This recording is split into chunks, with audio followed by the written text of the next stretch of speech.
Bonjour mesdames et messieurs, ravi de vous retrouver dans cette nouvelle vidéo dans laquelle nous allons voir ensemble comment rechercher des collines ou bien comment rechercher des sommets sur une zone dans le logiciel ArcGIS Pro ou bien encore comment rechercher des vallées ou bien des zones de dépression dans le logiciel ArcGIS Pro.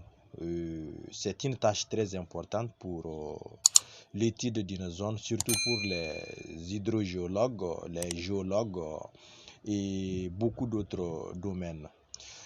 Ici, nous avons une carte. Ça, c'est la carte représente la ville de Bamako et ses environs. Maintenant, nous, ce n'est pas toute la carte qui nous intéresse. Sur la carte, nous avons une zone d'étude qui est matérialisée ici par le rectangle là en noir. Donc nous, notre zone d'étude, c'est le rectangle là qui est en noir. Donc ici, nous allons rechercher à l'intérieur de ce rectangle là si il y a des collines, encore appelées des sommets. Et ensuite, nous allons rechercher s'il y a des vallées. Donc, la dernière fois, pour ceux qui suivent la chaîne, vous avez vu que nous avons réalisé la carte topographique. D'ailleurs, c'est la carte topographique qui est affichée ici sur la carte. Si je décoche la carte, ce qui reste après, ce sont les informations de la carte topographique. Donc ça, ce sont les courbes de niveau. Maintenant, si je veux aussi, je peux décider d'enlever la carte topographique et de conserver seulement la carte, le modèle MNT de la zone. Donc, c'est juste pour vous permettre de comprendre comment notre zone se présente, l'allure. On sait déjà qu'avec ces couleurs-là, on sait dans notre zone quelles sont les parties les plus élevées et quelles sont les parties les plus basses en fonction de la légende là qui est ici à côté, les couleurs avec les valeurs d'altitude. Et pour nous aider encore à mieux interpréter notre zone, on peut y associer la carte topographique réalisée. Voilà. Maintenant, revenons à notre tâche d'aujourd'hui qui est comment rechercher les collines dans notre zone.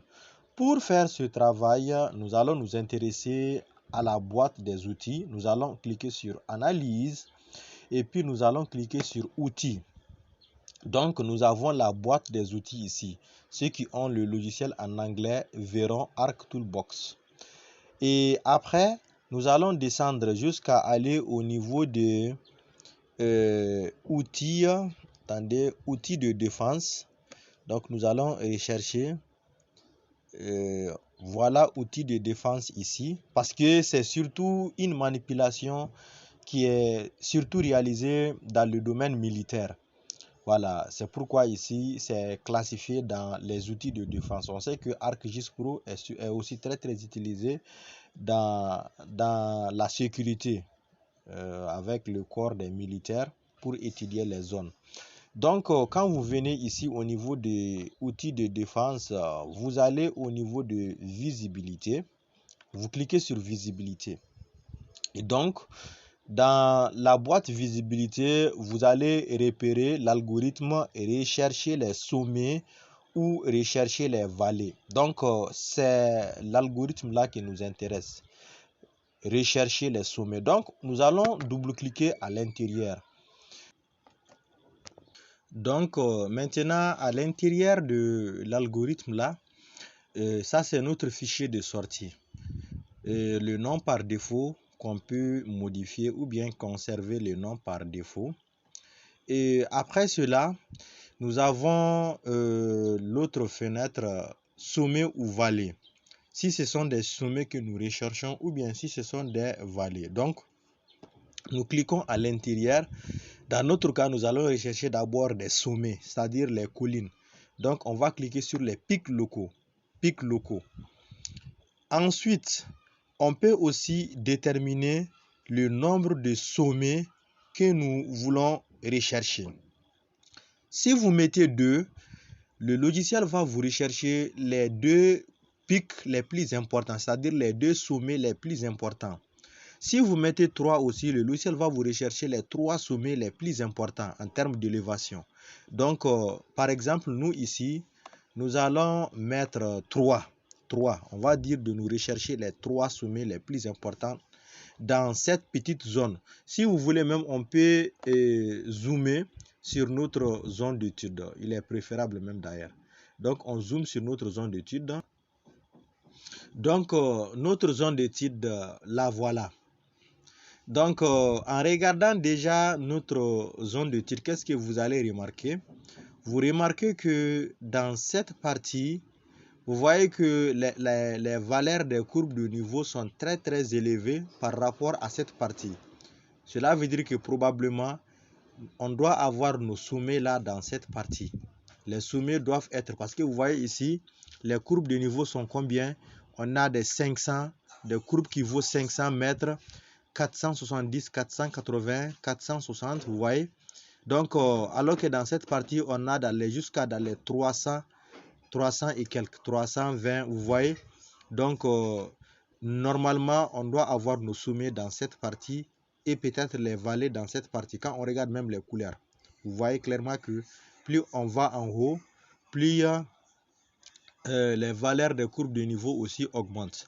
Donc, revenons dans notre algorithme. On dit ici le nombre de sommets que nous allons rechercher, c'est 3. Maintenant, la surface en entrée, c'est quoi? La surface en entrée, c'est notre zone d'étude. Dans notre cas ici, on avait dit que c'est le rectangle là qui est là. C'est ça notre zone d'étude. Donc, on va préciser ici que la surface en entrée, on clique. Attention,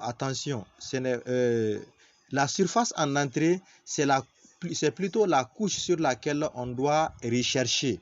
On doit rechercher les sommets ou les collines. Donc, c'est ce fichier qui représente toute la ville de notre zone d'entrée. On clique, c'est là notre zone d'étude. Donc, on va choisir ici la zone d'étude. Donc, grosso modo, qu'est-ce qu'on a fait? On va rechercher des sommets sur notre carte là, mais nous allons nous concentrer uniquement sur cette zone d'étude, représentée par ce rectangle-là qui est en noir. À l'intérieur de ce rectangle-là qui est en noir, nous allons rechercher s'il y a des sommets. De nous détecter ces sommets-là. Et nous avons dit au logiciel que nous voudrions rechercher les 3 sommets les plus importants au sein de cette zone. On veut trouver les 3 sommets les plus importants à l'intérieur de cette zone. Donc, juste après cela, maintenant, nous allons à présent exécuter l'algorithme qui va maintenant commencer à analyser la zone. Vous voyez, c'est écrit ici, rechercher les sommets. Donc, il va commencer à analyser la zone et par la suite détecter les sommets et il va rechercher les 3 sommets les plus importantes au sein de cette zone. Et il va aussi extraire les élévations de ces 3 sommets qui constituent les sommets les plus importants. Donc, juste après cela aussi, nous allons voir le cas aussi des vallées. Donc, nous allons patienter un tout petit. La recherche des sommets est terminée. On met ici que la recherche est terminée. Ici, pour mieux voir, on va décocher la carte topographique. Et on va garder uniquement notre zone d'étude avec la carte de la ville de Bamako. Ici, regardez bien. Le logiciel a détecté 3 sommets au niveau de cette partie.